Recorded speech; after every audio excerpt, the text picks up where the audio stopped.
खान ने कहा इससे मुझे पता चला है इनकी नीयतें क्या हैं और इन्होंने ये बात क्यों की। उन्होंने कहा कल मुझे पैगाम दिया गया कि आप 10 दिन के लिए 24 तारीख का एहतजाज मुलतवी कर दें।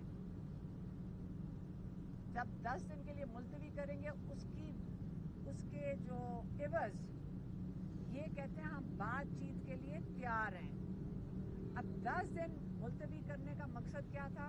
उन्होंने कहा कि मैंने कहा ठीक है, पहला कदम ये होगा कि आप जो नाहक कैद में हैं उनको आप रिहा करें। तो उन्होंने क्या किया, रात तक उन्होंने जो एक लीडर है नाहक कैदियों का, इमरान खान और पूरे पाकिस्तान का लीडर है, उन्हें रात तक उसके ऊपर, इस पुलिस वाले के ऊपर रिमांड पे मतलब FIR काट चुके थे।